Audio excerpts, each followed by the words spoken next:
नवसारी में एक भक्ति भजन के दौरान लोक गायक पर नोटों की बारिश। मंदिर ट्रस्ट की ओर से आग का अस्पताल बनाने के लिए भजन कार्यक्रम रखा गया।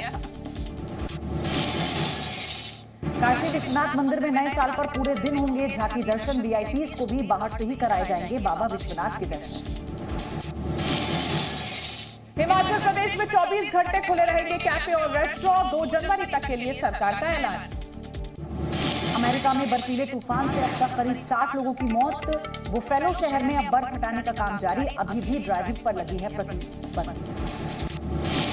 अमेरिका में खराब मौसम की वजह से 28 दिसंबर को 2500 से ज्यादा उड़ानें हुई रद्द। 23 दिसंबर के बाद से साउथ वेस्ट एयरलाइंस की 14,500 फ्लाइट्स हो चुकी हैं कैंसिल।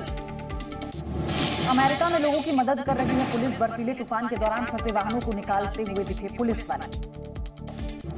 न्यूयॉर्क के बफलो में घर घर जाकर लोगों का हाल जान रही है पुलिस। इलाके में तूफान के बाद से अब तक 34 लोगों की मौत। अमेरिका में भीषण ठंड और बर्फीले तूफान का कहर। विस्कॉन्सिन में बर्फ से ढकी एक गिफ्ट शॉप। अमेरिका के एरिजोना में बड़ा हादसा। जमी झील में गिरने से भारतीय मूल के 3 लोगों की मौत। जमी झील पर घूम रहे थे तीनों लोग। अमेरिकी राज्य ऑरेगन में तूफान के बाद कई इमारतों को नुकसान पहुंचा। शहर में बिजली गुल है। आज भी कुछ इलाकों में हो सकती है हल्की बारिश। बर्फीले तूफान में जमा कनाडा का ओंटारियो। नियाग्रा में खराब मौसम की वजह से इमरजेंसी का ऐलान।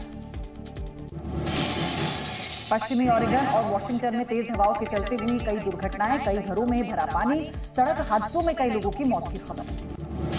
ब्रिटेन के मौसम विभाग का बयान। 2022 ब्रिटेन के जलवायु इतिहास का सबसे गर्म साल है। पश्चिमी बोलीविया के एल अल्टो में आया बवंडर। कई घरों को पहुंचा नुकसान। अल अल्टो की पहाड़ियों के ऊपर चढ़कर चक्कर लगाते हुए दिखा बवंडर।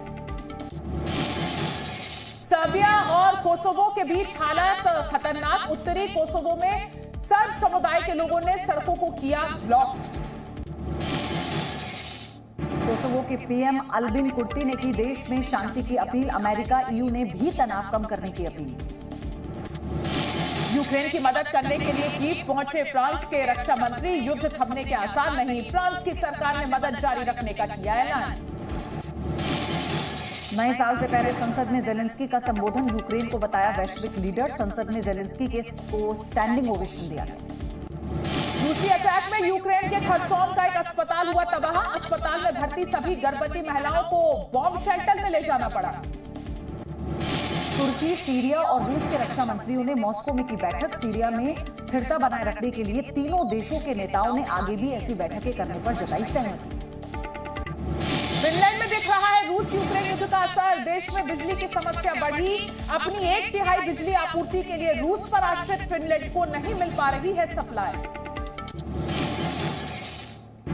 बांग्लादेश में शुरू हुई पहली मेट्रो सेवा। प्रधानमंत्री शेख हसीना ने दिखाई हरी झंडी। ईरानी खिलाड़ी सारा खादेम ने बिना हिजाब शतरंज टूर्नामेंट में लिया हिस्सा। हिजाब के खिलाफ प्रदर्शन को दिया समर्थन। चीन ने ताइवान पर फिर से किया दावा। विदेश मंत्रालय का बयान। चीन और ताइवान का एकीकरण सबसे पहली प्राथमिकता। वहीं ताइवान ने अनिवार्य सैन्य सेवा 4 महीने से बढ़ाकर की 1 साल। चीन के हेनान में कोहरे की वजह से बड़ा हादसा। पुल पर टकराई 200 से ज्यादा गाड़ियां। हांगकांग ने यात्रियों के